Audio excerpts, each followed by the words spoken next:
take refuge in the Buddha, the one who shows me the way in this life. I take refuge in the Dhamma, the way of understanding and of love.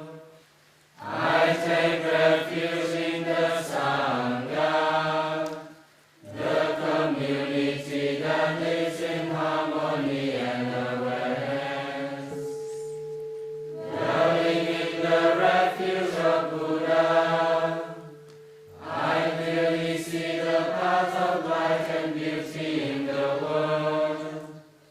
Dwelling in the refuge of Dhamma, I learn to open many doors on the path of transformation.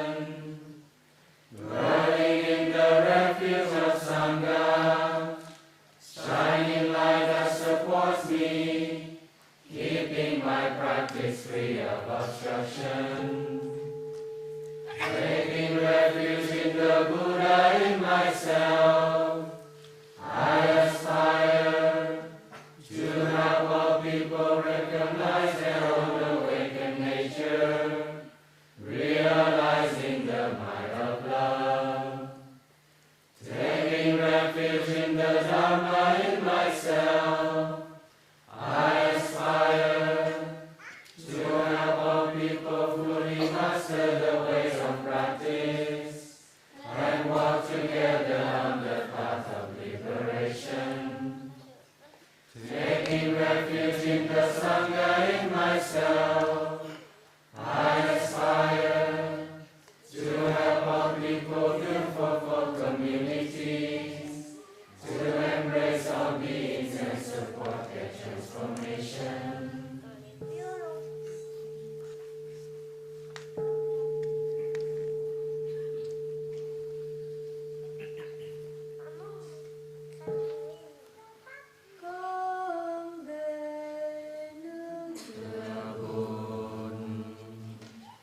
Amen.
vâng các pháp môn cùng lên đường chuyển hóa. Nam mô Dhammaya. Về hướng tăng trong con xin nguyện cho mọi người xây dựng nên bốn chung nhiếp hóa được muôn loài. Nam mô Sanghaya. Buddhang saranam gacchami. Dhammang saranam gacchami. Sanghang saranam gacchami.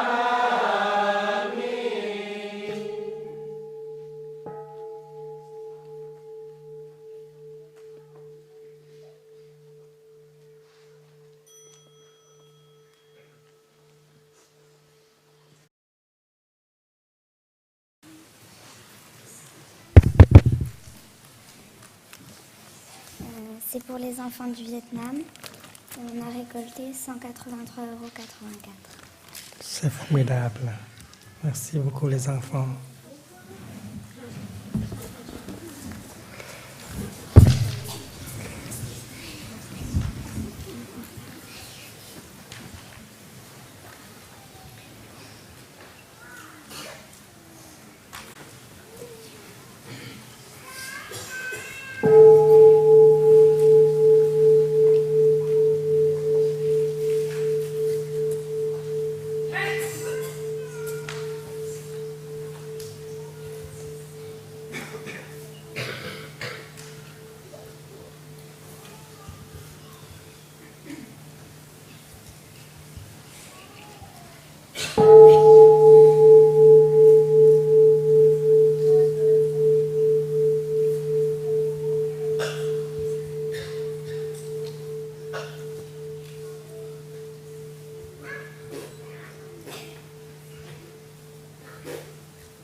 Bonjour, chers amis.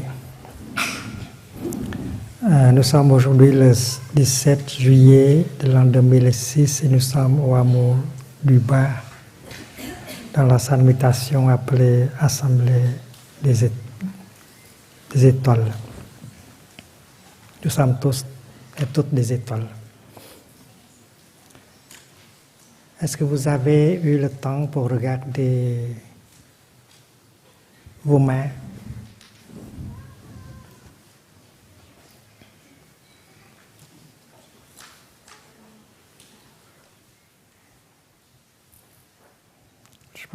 Je pense que chaque main a un nom.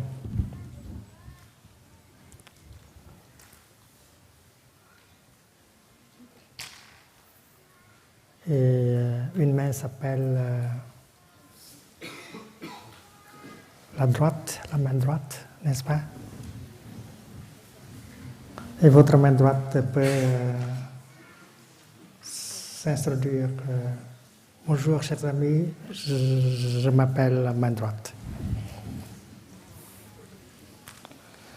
Qu'est-ce que la main gauche va réagir? Comment cette main gauche va réagir?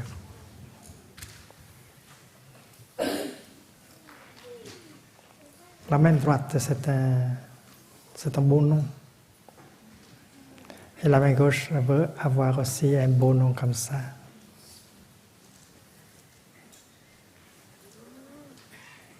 Et je pense que le nom main gauche est aussi beau que le nom main droite. Et il n'y a pas de problème entre les deux mains, c'est parce qu'elles elles ne se battent pas à cause d'un nom.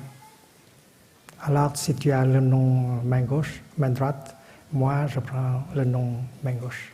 Il n'y a pas de problème. Si vous avez du temps, alors vous avez déjà observé comment vos mains font des choses ensemble. On fait ceci, quand on fait ceci, alors il y a une coopération entre les deux mains. Quand on danse, quand on mange, quand on travaille, les deux mains s'organisent pour travailler ensemble. Ils ont leur propre langage.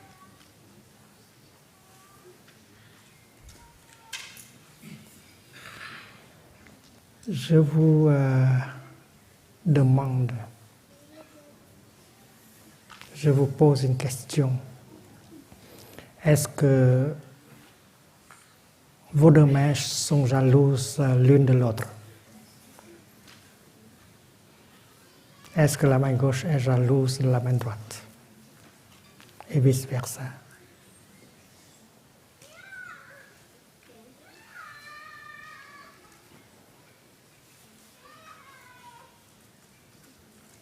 Est-ce que la main droite est fière d'elle-même? Vous savez que ma main droite a fait beaucoup de choses. Avec ma main droite, j'ai fait beaucoup de choses.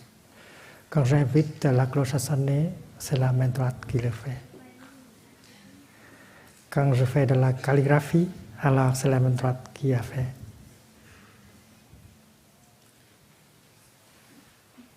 Et quand j'écris des poèmes, c'est aussi la main droite qui écrit les poèmes.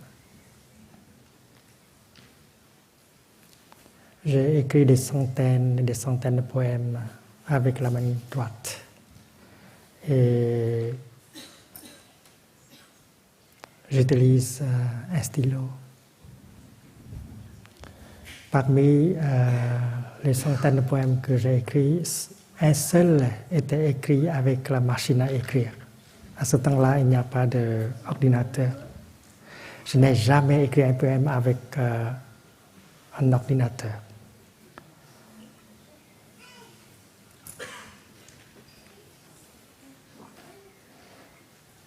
Et je me souviens que ce poème-là s'intitule Le petit bufflon court après le soleil.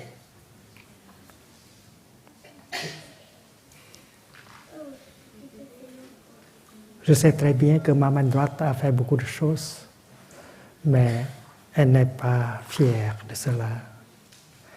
Elle ne dit pas ceci à la main gauche. Main gauche, est-ce que tu sais que je fais tout? Est-ce que tu sais que j'ai écrit des centaines de poèmes? Est-ce que tu sais que je fais de la calligraphie? Est-ce que tu sais que j'invite la cloche avec tous les jours? Et toi, tu es bonne à rien. La main droite ne dit jamais une chose pareille. C'est parce que il y a dans la main droite une sorte de sagesse. Une sorte de sagesse qui ne permet pas à la main droite de dire une chose pareille. Je suis très talentueuse et tu n'es bonne à rien. Et cette sagesse dans le bouddhisme est appelée la sagesse de la non-discrimination. La non-discrimination, c'est un mot difficile, mais très important. La non-discrimination.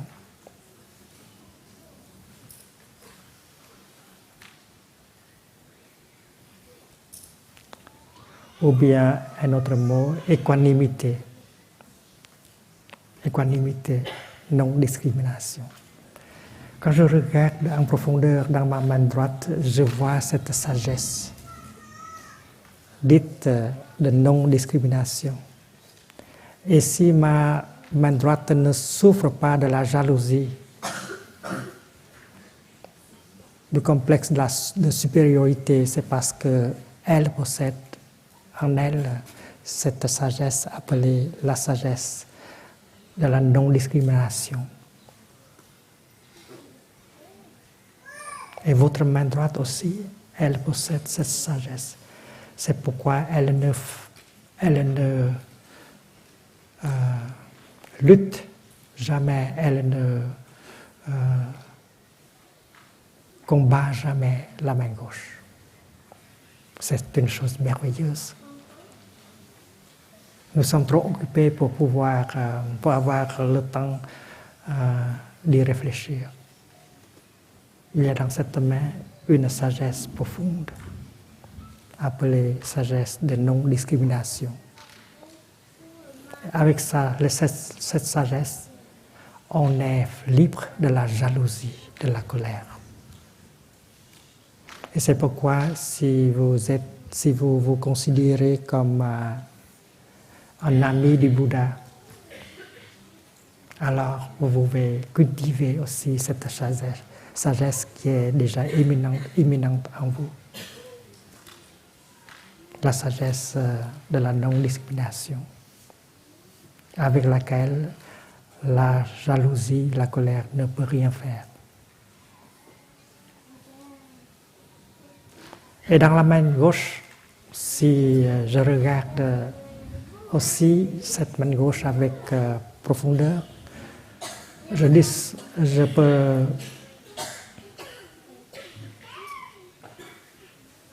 découvrir cette même sagesse. Il y a de la sagesse non discriminative dans la main gauche. Ma main gauche n'est pas jalouse de la main droite. Elle sait très bien que la main droite a fait beaucoup de choses, a écrit des centaines de poèmes, a fait beaucoup de calligraphie, mais la main gauche, elle ne souffre pas, elle n'est jamais jalouse de la main droite. C'est une chose merveilleuse. Et j'en suis fier de ma main gauche. Je suis fier de ma main gauche. Avec cette sagesse, on ne souffre pas. Un jour, mes deux mains sont d'accord pour faire quelque chose afin d'accrocher un tableau. Ma main gauche tient un clou, et la main droite un marteau. Je ne sais pas qu'est-ce qu'il est arrivé ce jour-là, mais au lieu de frapper sur le clou, la main gauche a fait une erreur. Elle a frappé sur la main droite, gauche. Un accident qui cause la souffrance.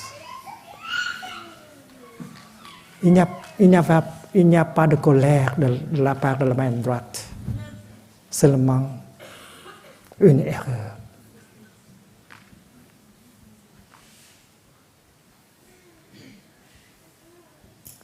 Les choses arrivent comme ça de temps en temps. On n'a pas de chance ce matin-là. Alors, après avoir reconnu la faute, la main droite pose immédiatement le marteau et prend soin de la main gauche. Comme si elle prend soin de soi-même, d'elle-même. Il n'y a pas de discrimination. Il ne dit pas ceci. Main gauche, est-ce que tu sais que je suis en train de prendre soin de toi? Tu dois te souvenir de ça. Non, la main droite ne dit jamais une chose pareille.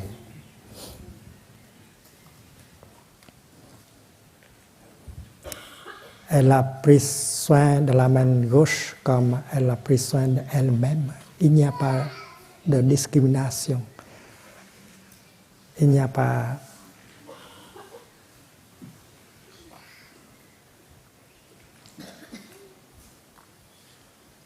de distinction. Et la main droite et la main gauche se comportent comme si elles sont une chose. Les deux mains se comportent comme si elles sont une main. C'est une chose merveilleuse.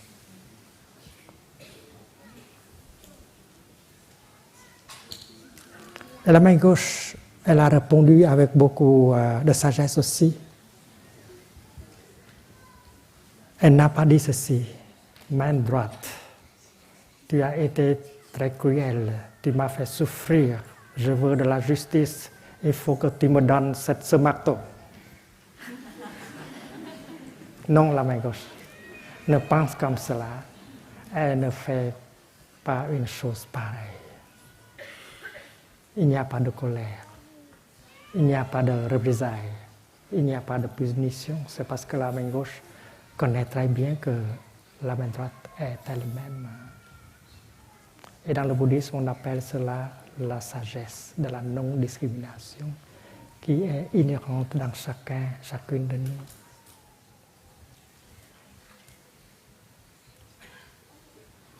Dans le judaïsme, on apprend la même chose. Dans l'islam, on apprend la même chose. Nous sommes tous des enfants de Allah, nous sommes tous des enfants de Dieu, comme la main gauche et la main droite. Pourquoi cette discrimination, pourquoi cette punition mutuelle chaque jour? Alors on a besoin de cultiver sa sagesse. Cette sagesse qui est déjà en nous. Il faut donner une chance à cette sagesse de se manifester. Je veux parler des enseignants, des théologiens, des personnes qui sont responsables des églises. Pourquoi les hindous sont en colère avec les musulmans? C'est parce que dans l'hindouisme, on apprend aussi que tous les hommes, toutes les femmes sont des frères et des sœurs. Ce sont des enfants de Dieu. Donc l'église, le mosquée, le temple doivent être au courant de ce qui se passe. Et elles doivent nous apporter cette sorte d'enseignement et de pratique qui nous aide à révéler, à faire manifester cette sagesse de non-discrimination qui est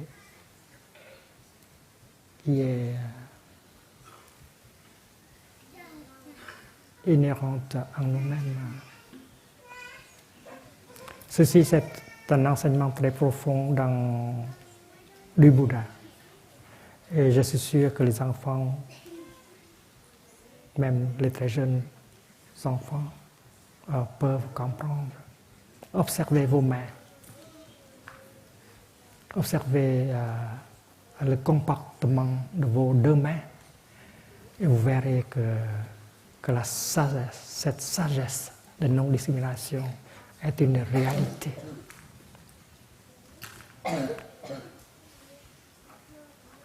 Dans la biologie, quand on regarde notre corps, on voit des multitudes de cellules qui travaillent ensemble avec l'esprit de non-discrimination.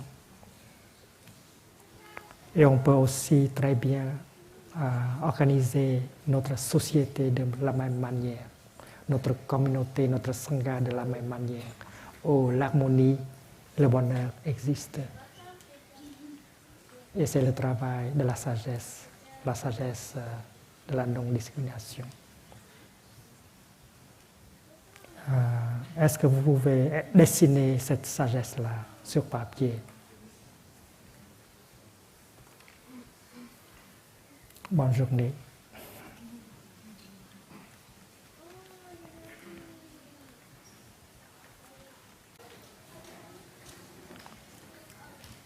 la semaine prochaine.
Vous avez aimé et vous avez souffert, n'est-ce pas?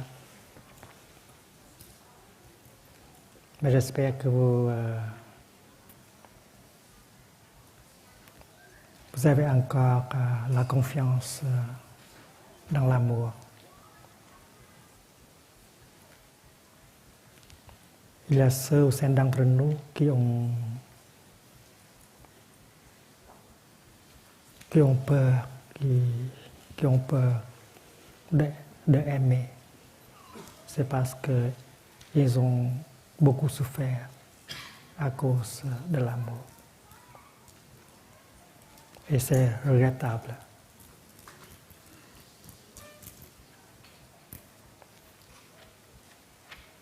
Bien sûr que quand on aime, on peut souffrir. Mais on peut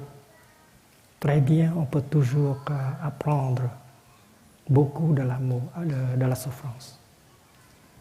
L'amour nous instruit.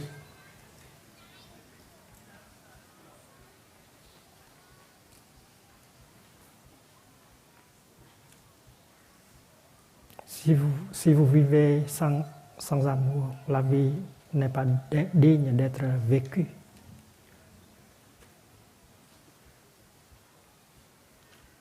Même si vous souffrez, vous devez continuer à aimer.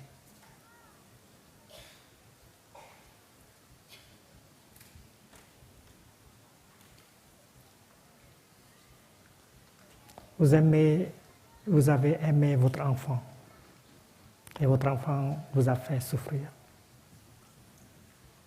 Mais il faut continuer à aimer, il faut apprendre à aimer autrement pour combattre la souffrance en vous et en lui, en elle.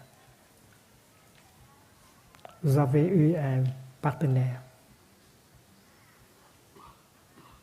Vous avez vécu des moments merveilleux ensemble, mais vous avez fait souffrir et votre partenaire vous a fait souffrir aussi. Mais il faut continuer, il faut apprendre de l'amour, il faut continuer à apprendre de la souffrance.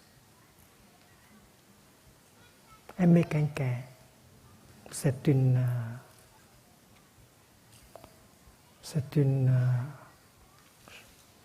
chance, c'est une occasion, c'est une opportunité. Parce que vous êtes capable d'aimer une personne, vous serez capable d'aimer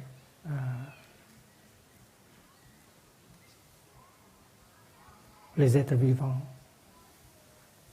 tout le monde. L'amour est quelque chose qui croit. L'amour est une chose vivante. Et votre amour peut se développer jusqu'à l'infini. Dans le bouddhisme, on parle de l'amour sans frontières. Brahma Vihara.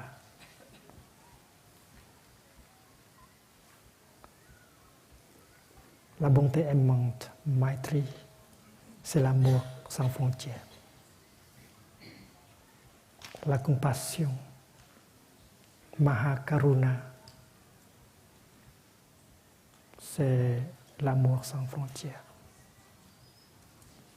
Le mudita, la joie apportée par l'amour, peut être réjouie par tout le monde. C'est l'amour sans frontières. Et l'upeksha, la non-discrimination, l'inclusion, c'est aussi l'amour sans frontières. Le Bouddha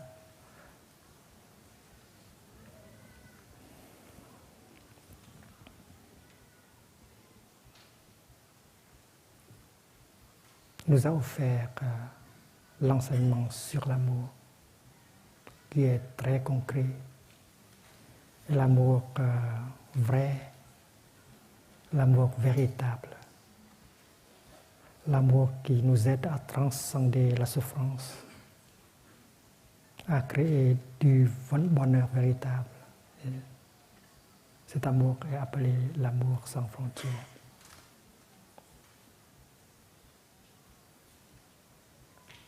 Le Bouddha a élaboré l'enseignement. Il a parlé des 4 éléments de l'amour véritable. Maitri, Karuna, Mudita et Upeksha.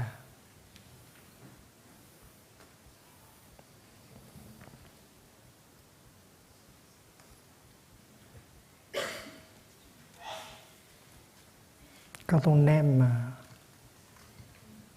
selon l'enseignement du Bouddha, son cœur grandit tous les jours. Et quand le cœur est grand, on ne souffre plus. L'essentiel, c'est de faire grandir notre cœur. Le Bouddha a offert cette parable. Supposons que nous avons un bol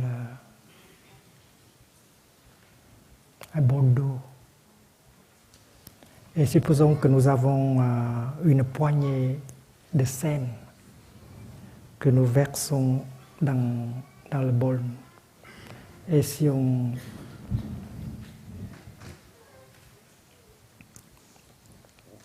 avec une cuillère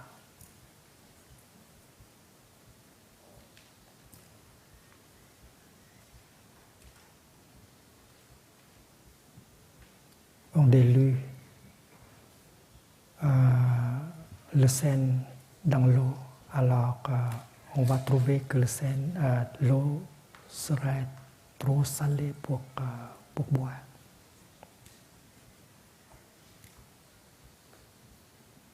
L'eau n'est plus potable, c'est parce qu'elle est trop salée.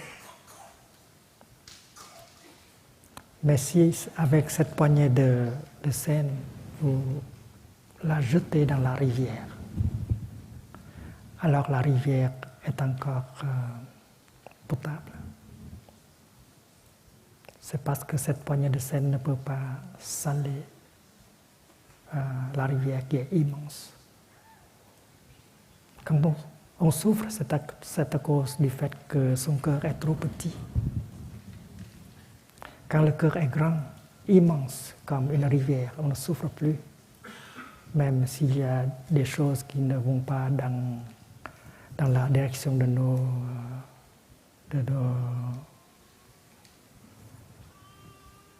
souhaits. Donc, l'amour, c'est une pratique. Et cette pratique vise à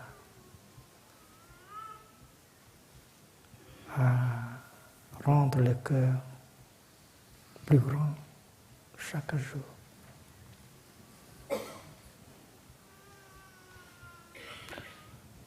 Le jour où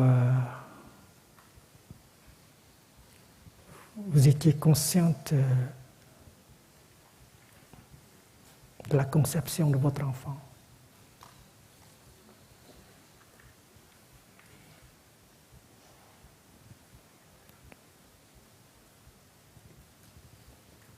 Vous êtes tombé amoureux de votre enfant.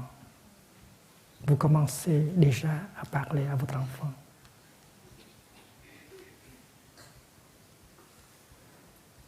Après sa conception, vous êtes habité par l'énergie de l'amour.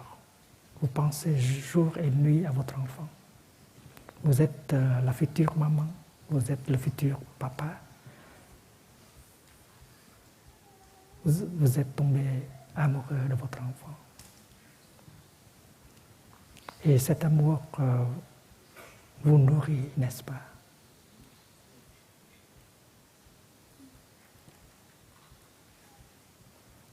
Et quand l'enfant apparaît, quand vous avez la chance de tenir l'enfant dans vos bras, cet amour continue à croître.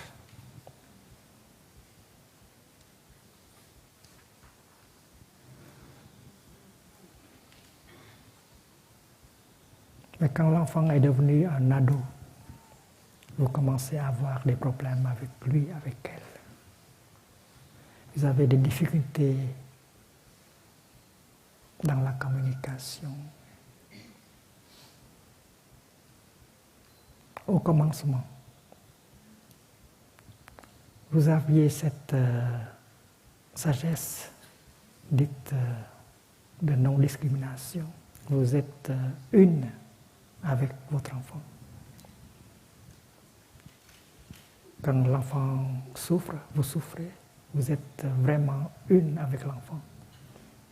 Vous êtes le papa, vous êtes la maman. Vous étiez vraiment une avec votre enfant. Mais comme vous n'avez pas la chance d'apprendre et de pratiquer l'amour comme enseigné par le Bouddha, alors quelque chose s'est installé entre vous et votre enfant. Maintenant, vous et votre enfant sont devenus deux personnes distinctes. C'est le commencement de la souffrance. La même chose est vraie entre les deux partenaires. Au commencement, vous êtes un. La souffrance de votre partenaire est votre propre souffrance. Le bonheur de votre partenaire est votre propre bonheur. C'était la sagesse de la non-discrimination. Mais comme vous n'avez pas eu la chance de pratiquer afin de pouvoir préserver cette sagesse, alors vous perdez la sagesse. Vous devenez deux personnes distinctes.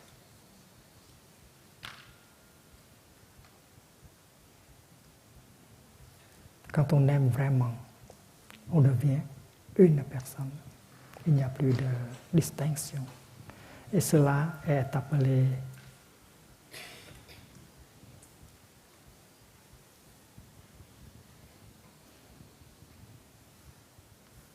upeksha dans le bouddhisme. Upeksha, l'équanimité, la non-distinction, la non-discrimination, l'inclusion. Ce qui arrive à vous arrive à l'autre personne.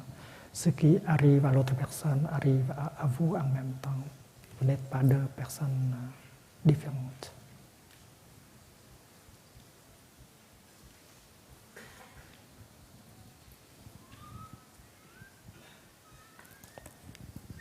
On n'a pas vécu dans la pleine conscience.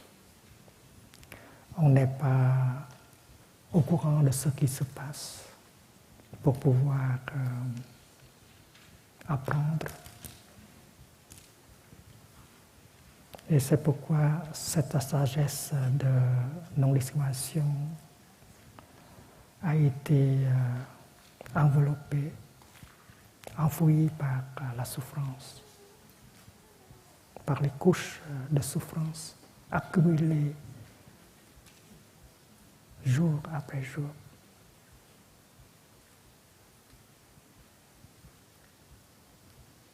Au commencement, vous avez ceci, sans elle, je ne peux pas survivre. Sans lui, je ne peux pas survivre. Et maintenant, vous pouvez penser autrement. Avec lui, 24 heures sur 24, comment je peux survivre? Avec elle, 24 heures sur 24, comment vous pouvez survivre? C'est regrettable. Mais le Bouddha a dit ceci, tout est encore là. Si on sait comment transformer la situation, on peut très bien restaurer l'amour. Les premières journées. Une fleur est quelque chose de très beau, de très merveilleux. Mais il faut savoir comment préserver la fraîcheur, la beauté de la fleur. L'amour est une fleur. Il faut savoir comment préserver l'amour. Il faut savoir comment alimenter la fleur. C'est parce que la fleur a besoin de la nourriture. Comme le Bouddha a dit, rien ne peut survivre sans nourriture. Alors, on doit apprendre pour pouvoir donner à la fleur, donner à l'amour la nourriture dont elle a besoin chaque jour. Si on ne nourrit pas la fleur, elle va devenir un morceau de déchet. C'est regrettable. Mais vous savez très bien déjà que si vous êtes jardinier biologique, vous pouvez très bien retransformer les déchets en fleurs. C'est parce que votre amour, votre haine, votre colère sont toutes biologiques, organiques. Heureusement. Toute formation mentale est biologique, transformable, dégradable.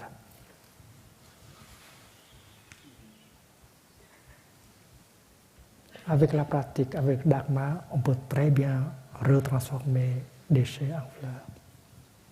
Et en tant que jardinier biologique, vous savez cela. La souffrance peut servir. On n'a pas à jeter la souffrance par la fenêtre. On la conserve, on la préserve. Si on sait comment composter les déchets, elles vont devenir de la nourriture pour les fleurs. Alors il faut écouter le Bouddha. Il ne faut pas se laisser entraîner par le désespoir.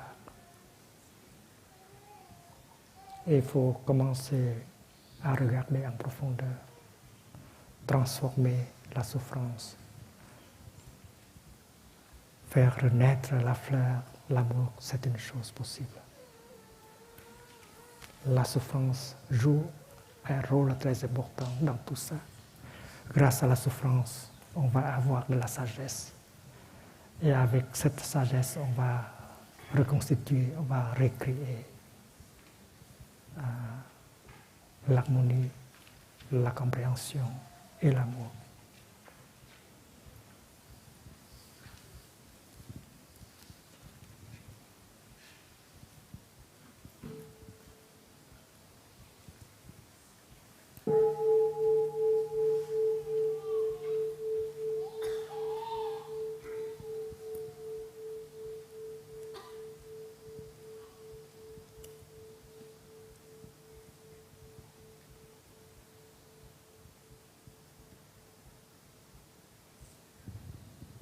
Si on regarde autour de soi, on peut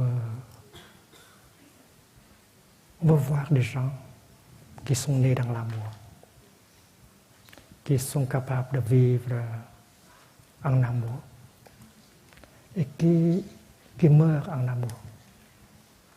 Des gens qui peuvent mourir en amour. Alors tout le monde peut faire comme ça.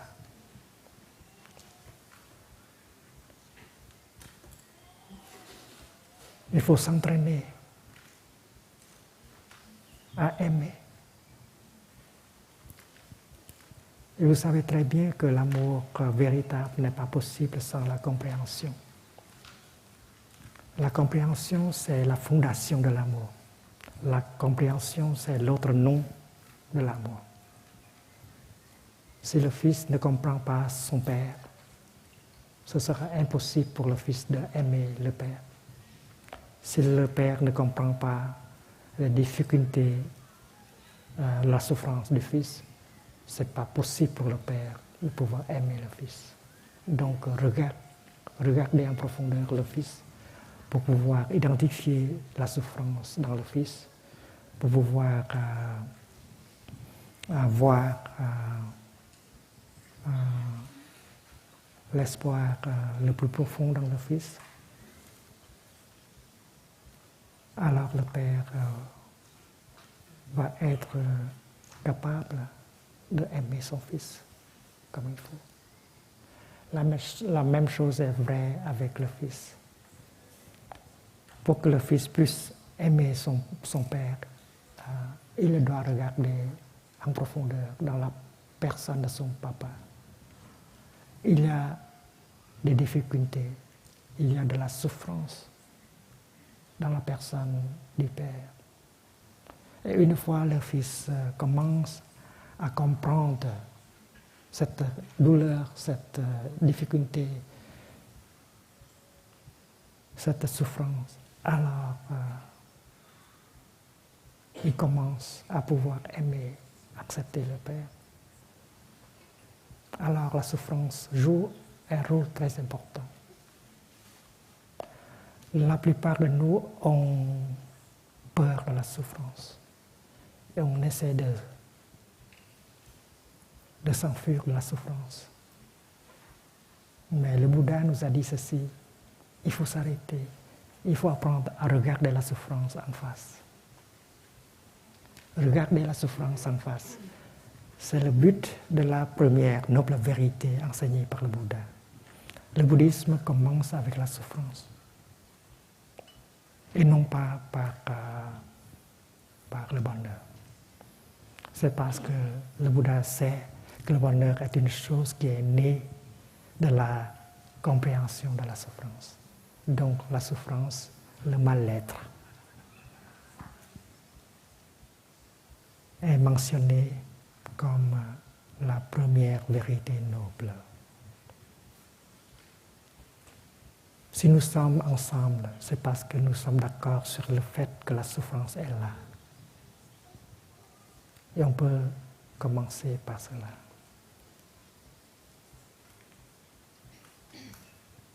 C'est une chose sur laquelle nous sommes d'accord. La souffrance est là, en nous et dans le monde. Là, nous avons accepté l'enseignement du Bouddha. C'est parce que nous avons accepté la souffrance comme vérité universelle. La souffrance s'est installée en nous et autour de nous dans le monde. Donc,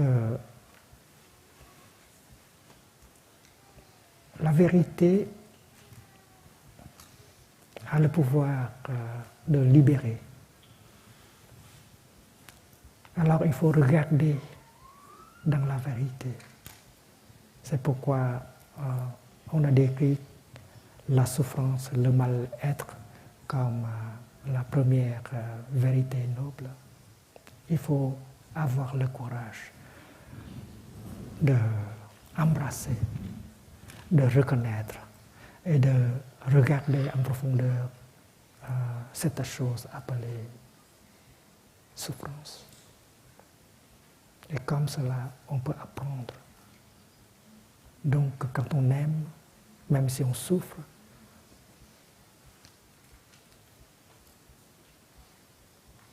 on apprend. On apprend de sa souffrance.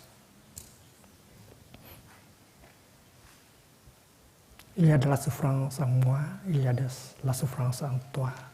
Alors nous sommes d'accord que la souffrance est là.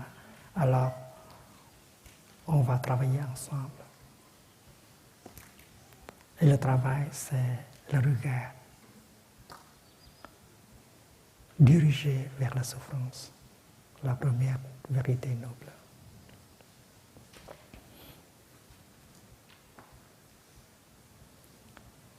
La deuxième vérité, comme vous le savez déjà,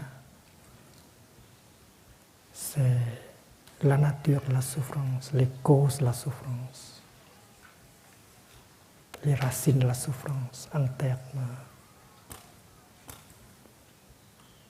de causes, en termes de nourriture. C'est parce que la souffrance est nourrie par nous-mêmes.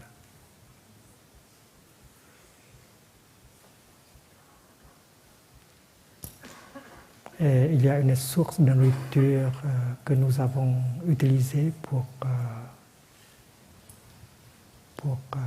entretenir, pour nourrir cette souffrance-là. Alors, la pratique, c'est regarder en profondeur dans la souffrance afin de pouvoir identifier la nature de cette souffrance, la source de nourriture qui a amené cette souffrance à nous et au monde.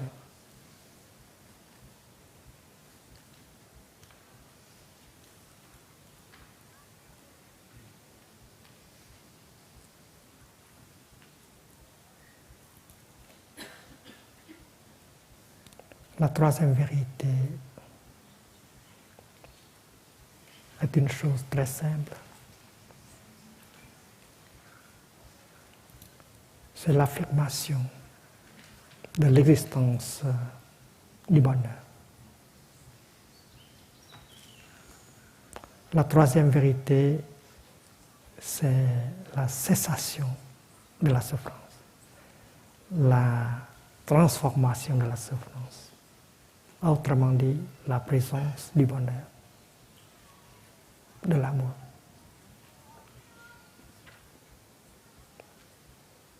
Les gens qui ont dit que le bouddhisme est un peu pessimiste,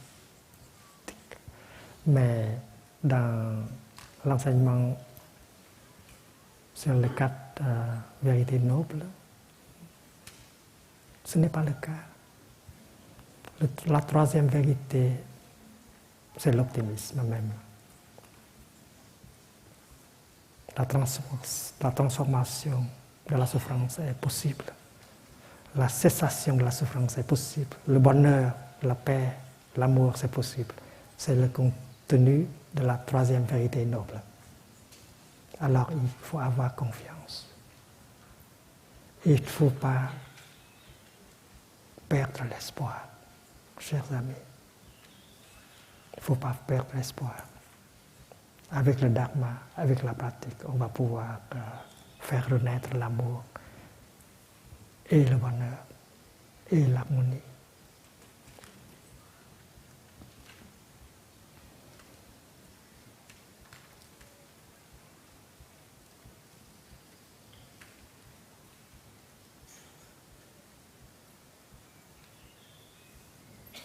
Et assis au pied de l'arbre de la Bodhi, le Bouddha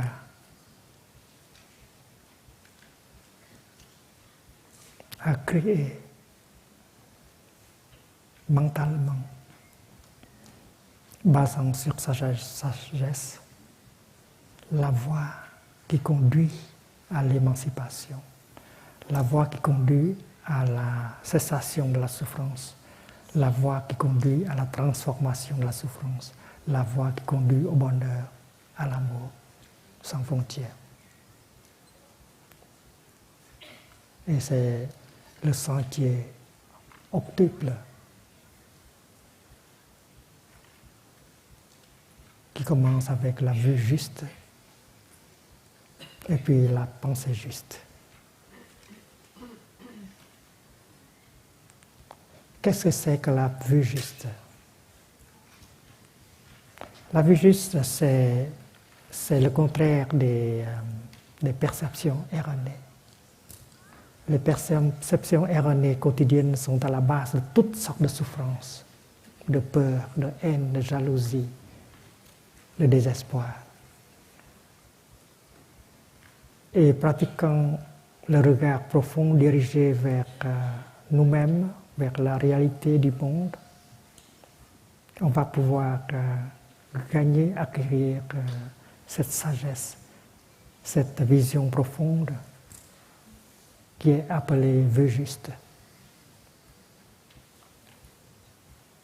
Et une vue juste va toujours en pair avec la compassion, avec l'amour,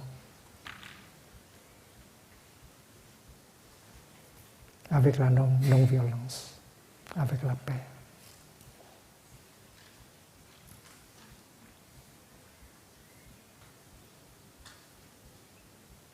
Dans le bouddhisme, on parle de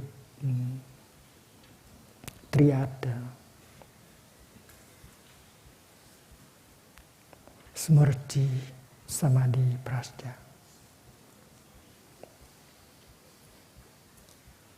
Pleine conscience, concentration, vision profonde. Comment on pratique la pleine conscience?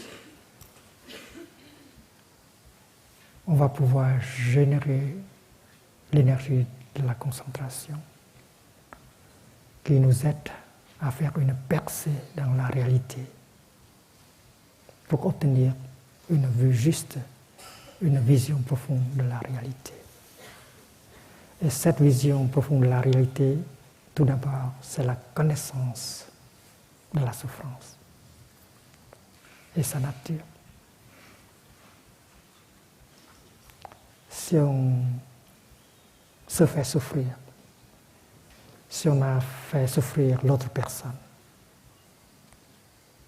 c'est parce qu'on n'a pas en soi-même cette vue juste, cette vision profonde de l'inter-être, de la non-discrimination.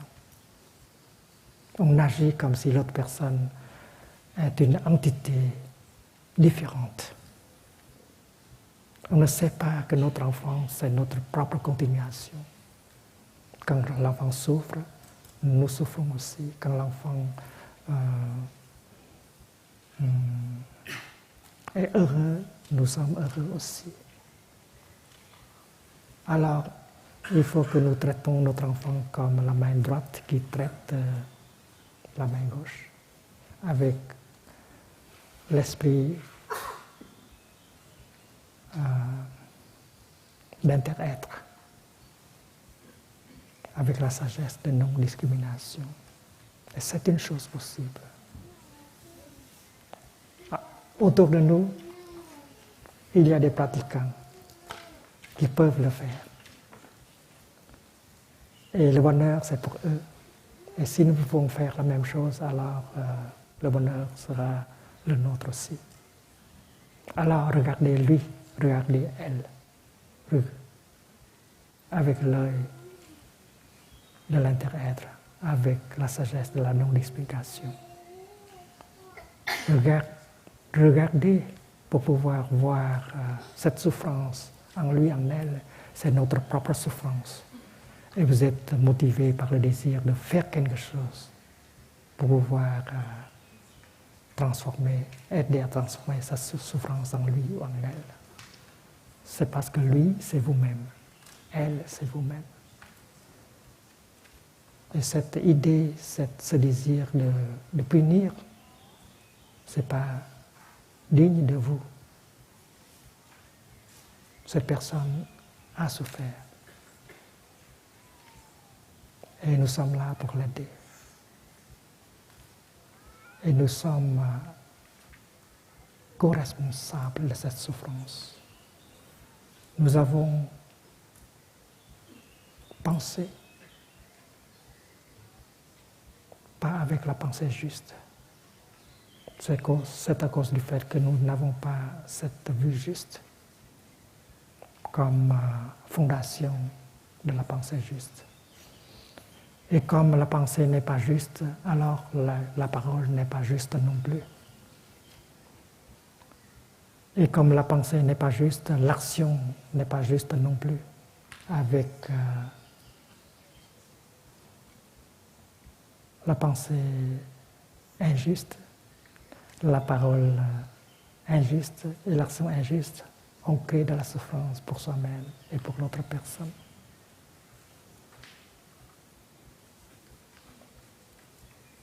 Et on transforme amour en haine, en désespoir. Alors si on suit le chemin indiqué par le Bouddha, on va pouvoir tout transformer. Et nous avons cette... Quand vous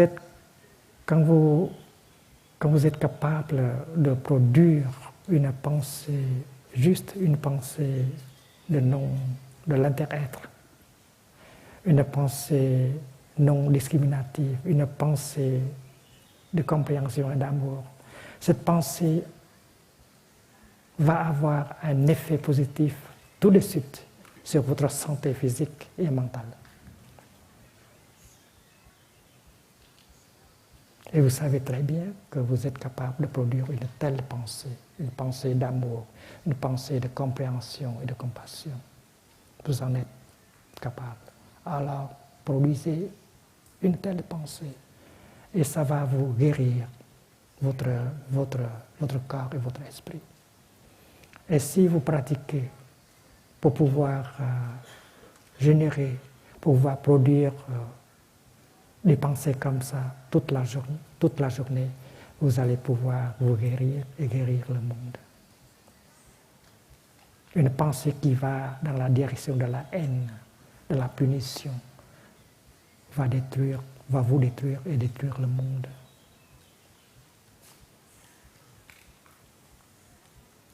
Vous avez souffert, mais il ne faut pas laisser cette souffrance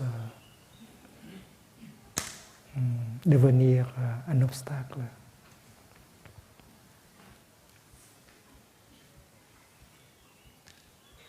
L'Israël, le Liban,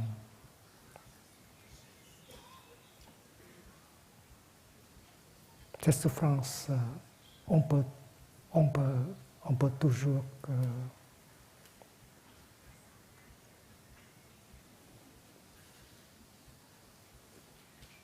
apprendre quelque chose de cette souffrance.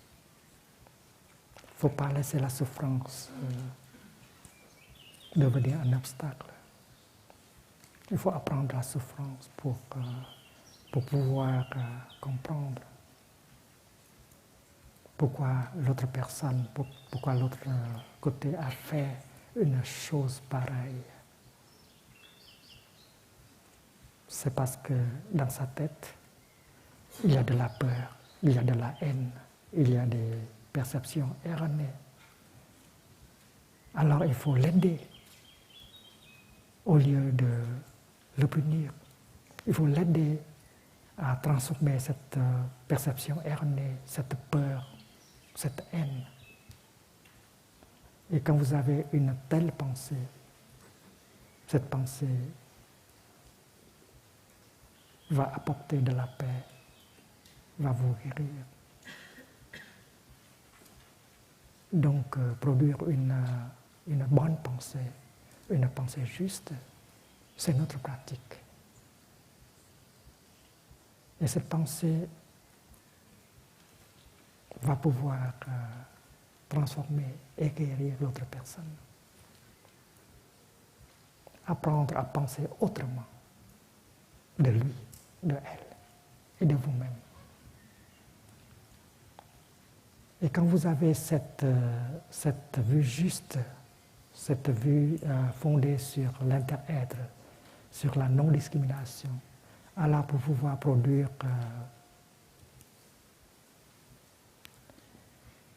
des propos, faire des propos qui vont dans la direction de la compréhension et de l'amour. Une parole juste, dit le Bouddha. La pensée juste, la parole juste. Vous êtes capable de prononcer une parole juste, une parole qui peut libérer, qui peut guérir, qui peut inspirer.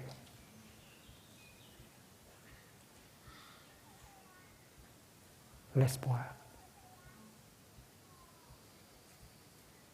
Et vous savez très bien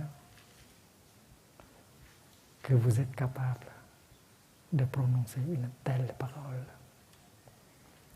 Une telle parole va faire beaucoup de bien à vous, physiquement et moralement. Votre guérison dépend de votre parole. Cette parole-là n'a rien de poisonneux. Cette parole juste contient le nectar de l'immortalité, de l'amour. Alors, pourquoi ne pas prononcer une telle parole? Et ça va vous nourrir, vous guérir et nourrir et guérir l'autre personne.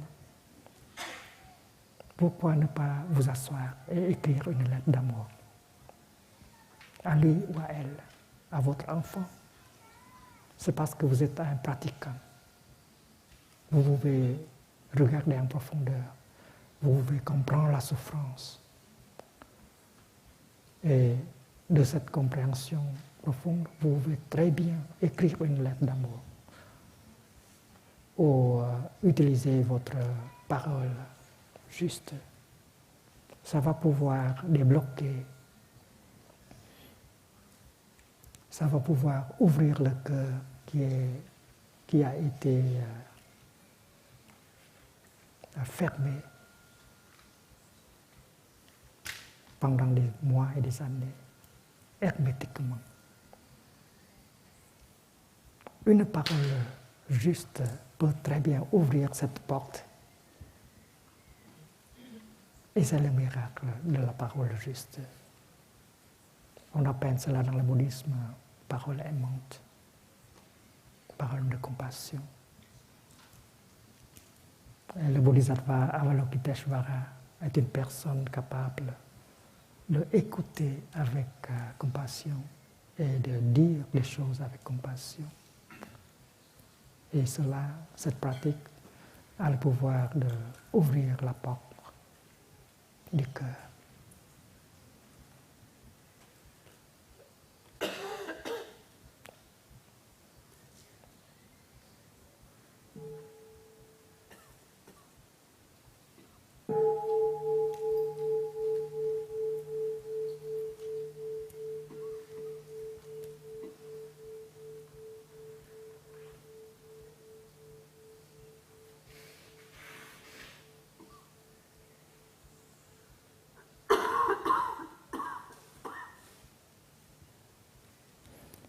Il y a des amis qui sont venus au village Brunier, qui ont perdu leur espoir. Alors, ils sont venus aux retraites organisées un peu partout dans le monde. Ils ont essayé, ils ont réussi à se réconcilier, à faire renaître l'amour. C'est une chose possible avec la pratique. Il y a ceux et celles d'entre nous qui peuvent réaliser cela dans un temps relativement court. 4 jours, 5 jours. 4 journées de pratique, 5 journées de pratique. Et elles sont capables de le faire.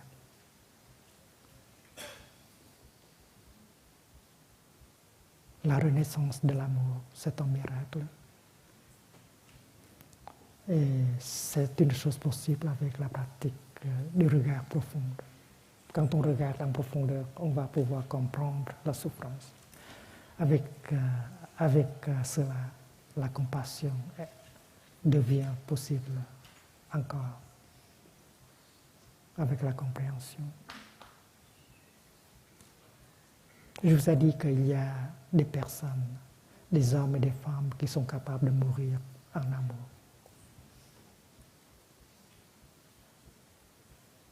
Ils ont aimé toute leur vie. Et le moment de mourir, ils continuent à aimer. Ils aiment leur pays, leur peuple. Ils aiment les gens, les êtres vivants.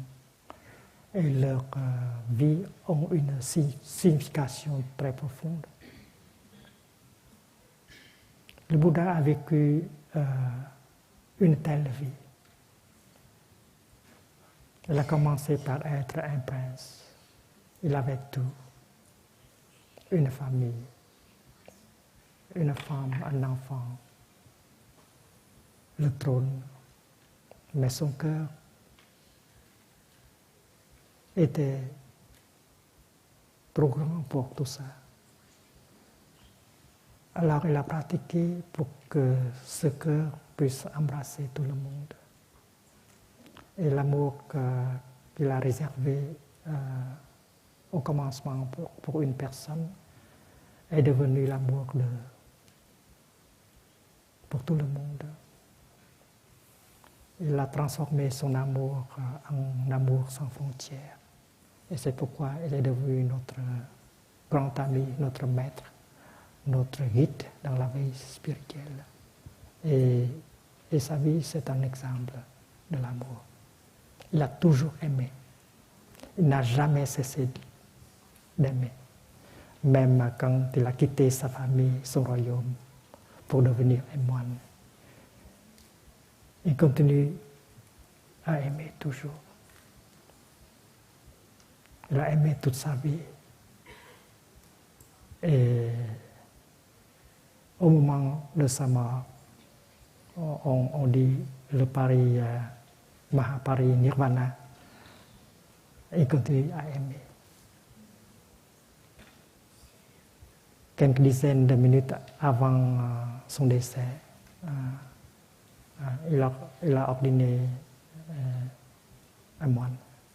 Il a donné des enseignements jusqu'à son dernier souffle. C'est un exemple de l'amour véritable, un amour sans frontières. Et vous qui vous considérez comme un ami de Siddhartha, un ami du Bouddha, un disciple du Bouddha, vous voulez aussi cultiver cette sorte d'amour aussi, et commençant avec l'autre personne. Vous pouvez toujours commencer avec votre enfant et votre partenaire, même s'il y a des difficultés. Ne croyez pas que Siddhartha n'a pas rencontré dans sa vie d'amour beaucoup de difficultés. Non. Il a rencontré beaucoup de difficultés. Mais son amour est resté intact. Il n'y avait pas de désespoir. Il a réussi. J'espère que vous aussi, vous allez réussir.